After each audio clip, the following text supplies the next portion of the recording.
तो चलिए आज चलते हैं भारत के एक ऐसे पवित्र सफर पर जहां हर साल करोड़ों लोगों की आस्था खींची चली आती है। हम बात कर रहे हैं जम्मू और कश्मीर की त्रिकुटा पहाड़ियों में बसे श्री माता वैष्णो देवी मंदिर की। जरा इस नंबर को देखिए, 1 करोड़। ये कोई छोटा मोटा आंकड़ा नहीं है। सोचिए, नवरात्रि जैसे त्योहारों के दौरान यहाँ इतने भक्त आते हैं जितनी तो कई बड़े शहरों की आबादी होती है। ये दिखाता है कि लोगों की आस्था इस जगह से कितनी गहराई से जुड़ी हुई है। और बात सिर्फ भक्तों की संख्या की नहीं है। ये मंदिर भारत के सबसे अमीर तीर्थ स्थलों में से भी एक है। इसकी सालाना आमदनी लगभग 16 अरब डॉलर आंकी गई है और इस आय का इस्तेमाल पूरे इलाके के विकास और यहाँ आने वाले लाखों भक्तों की सुविधाओं को बेहतर बनाने में किया जाता है।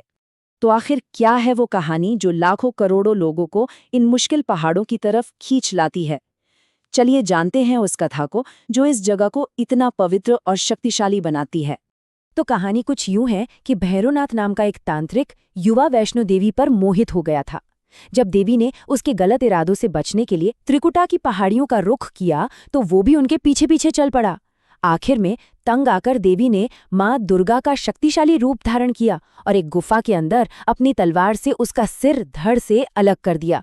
और जानते हैं, आज वही गुफा मुख्य भवन यानी मंदिर है। लेकिन रुकिए, कहानी सिर्फ यहीं खत्म नहीं होती। इस मंदिर की जड़ें तो हजारों साल पुराने इतिहास और हमारे ग्रंथों में इतनी गहरी है जो इसे और भी ज्यादा खास बना देती हैं। जरा सोचकर देखिए, जियोलॉजिकल स्टडीज बताती हैं कि जिस गुफा में आज हम दर्शन के लिए जाते हैं वो लगभग 10 लाख साल पुरानी हो सकती है। कमाल है ना?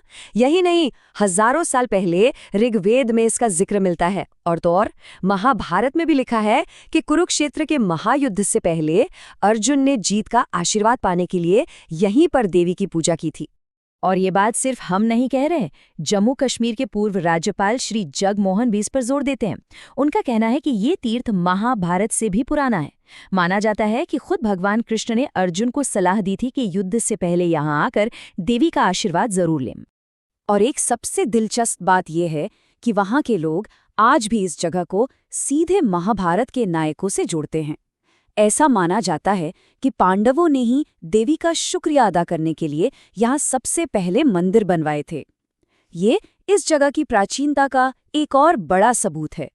अच्छा, तो इतिहास तो जान लिया, अब चलते हैं मंदिर के दिल में, यानी उस सबसे पवित्र और रहस्यमय हिस्से की तरफ जहाँ भक्तों की आस्था का सैलाब उमड़ता है, वो पवित्र गुफा। देखिए, गुफा के अंदर कोई वैसी पारंपरिक मूर्ति नहीं है जैसी हम मंदिरों में देखते हैं। यहाँ हैं तिंडियाँ। ये असल में प्राकृतिक रूप से बनी चट्टानें हैं जिन्हें देवी का साक्षात स्वरूप मानकर पूजा जाता है।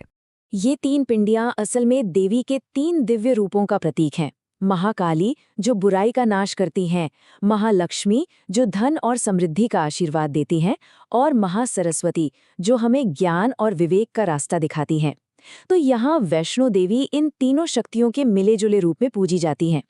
और यहाँ पर ना प्रकृति और आस्था का एक बहुत ही अद्भुत संगम देखने को मिलता है। इन पवित्र पिंडियों के चरणों को पवित्र बाणगंगा नदी का जल लगातार धोता रहता है, जो इस जगह की दिव्यता को और भी ज्यादा बढ़ा देता है। तो ये तो हुई इतिहास और आस्था की बातें, पर सवाल ये है कि आज के आधुनिक जमाने में ये प्राचीन मंदिर कैसे काम करता है, इसका इतना महत्व क्यों है? साल 1986 में यहाँ के बेहतर मैनेजमेंट के लिए श्री माता वैष्णो देवी श्राइन बोर्ड बनाया गया। इस बोर्ड के अध्यक्ष जम्मू कश्मीर के उपराज्यपाल होते हैं और इसका काम यहाँ आने वाले लाखों भक्तों की यात्रा को आसान और सुरक्षित बनाना है। वैसे तो यहाँ हमेशा ही भीड़ रहती है, लेकिन 2 त्योहारों पर तो यहाँ का माहौल देखने लायक होता है। एक तो नवरात्रि जो 9 दिनों तक देवी की शक्ति का जश्न मनाता है, और दूसरा है दिवाली जो बुराई पर अच्छाई की जीत का प्रतीक है। तो चलिए फटाफट एक नज़र में फिर से देख लेते हैं इस मंदिर से जुड़ी कुछ खास बातें। ये जम्मू कश्मीर की त्रिकुटा पहाड़ियों पर 5200 फीट की ऊंचाई पर है। इसका मैनेजमेंट श्राइन बोर्ड करता है। यहाँ महाकाली, महालक्ष्मी और महासरस्वती के रूप में देवी की पूजा होती है। और ये जगह सिर्फ हिंदुओं के लिए ही नहीं बल्कि सिखों के लिए भी बहुत पवित्र है। जय माता दी। वैष्णो देवी की पवित्र यात्रा पर जाने का सोच रहे हैं तो बिल्कुल सही जगह आए हैं। इस पूरी जानकारी में हम यात्रा से जुड़ी हर छोटी बड़ी बात जानेंगे, जिससे यह सफर हमेशा के लिए यादगार बन जाए। तो चलिए शुरू करते हैं। देखिए, जब भी वैष्णो देवी जाने का प्लान बनता है ना, तो मन में कई सवाल आते हैं, जैसे रास्ता कैसा होगा, कितना टाइम लगेगा, खर्चा कितना आएगा, क्या क्या तैयारी करनी होगी। तो चिंता की कोई बात नहीं है, आज इन सभी सवालों के जवाब मिलेंगे एक एक करके। तो सबसे पहला सवाल, मंदिर है कहाँ और वहां तक पहुंचे कैसे? देखिए, यात्रा का जो पहला और सबसे जरूरी पड़ाव है वो है बेस कैंप, यानी कटरा पहुंचना। यहीं से कह सकते हैं असली आध्यात्मिक यात्रा शुरू होती है। ये जो पवित्र धाम है, ये जम्मू और कश्मीर की बहुत ही खूबसूरत त्रिकुटा पहाड़ियों में बसा है, और इस तीर्थ यात्रा का जो बेस कैंप है, या यूं कहें कि एंट्री पॉइंट, वो है कटरा शहर। सारी तैयारी यहीं से शुरू होती है। अब कटरा पहुंचना भी मतलब काफी आसान है। अगर फ्लाइट से आ रहे हैं तो सबसे पास जम्मू एयरपोर्ट पड़ेगा, वहां से टैक्सी या बस आसानी से मिल जाती है। और जो लोग ट्रेन से आना चाहते हैं उनके लिए तो और भी बढ़िया है, क्योंकि कटरा में ही रेलवे स्टेशन है। और अगर बात करें सड़क की, तो जम्मू से कटरा के लिए लगातार बसें और टैक्सियां चलती ही रहती हैं। ठीक है, तो कटरा पहुंच गए। अब यहां से शुरू होता है असली सफर, भक्ति और श्रद्धा की परीक्षा। ये है कटरा से मुख्य मंदिर यानी भवन तक की लगभग 13 किलोमीटर की चढ़ाई। हाँ, पूरे 13 किलोमीटर। लेकिन ये सिर्फ एक दूरी नहीं है ना, ये तो श्रद्धा और हिम्मत का प्रतीक है। ये सफर न सिर्फ शारीरिक बल्कि मानसिक रूप से भी दर्शन के लिए तैयार करता है। अच्छा, ये जो 13 किलोमीटर का रास्ता है, ये कई अहम पड़ावों में बटा हुआ है। सबका अपना अपना आध्यात्मिक महत्व है। सफर शुरू होता है बाण गंगा से। कहते हैं यहां माता ने बाण चलाकर गंगा प्रकट की थी।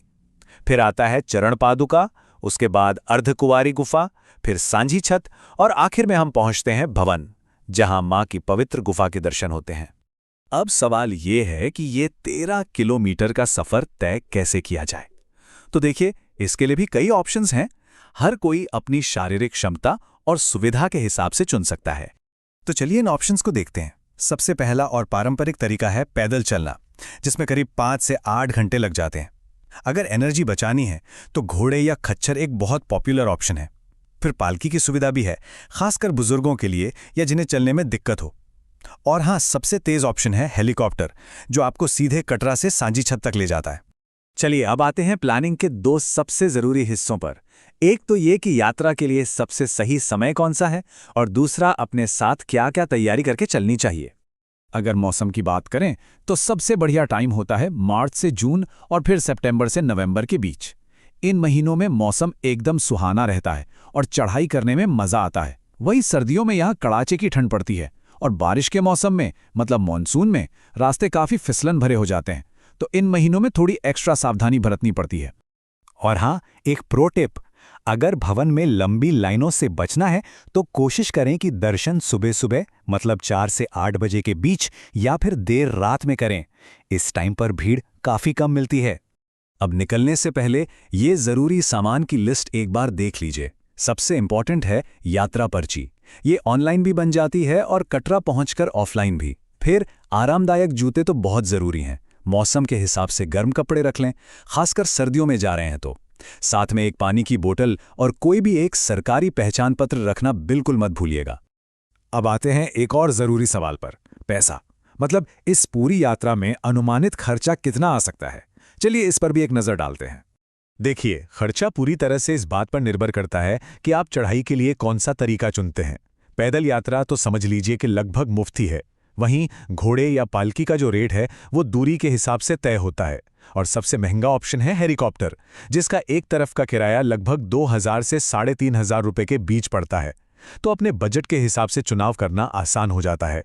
तो अब जब सारी जानकारी सामने है तो बस एक ही सवाल बचता है कि ये शुभ यात्रा कब शुरू हो रही है। यकीन मानिए, सही प्लानिंग के साथ ये अनुभव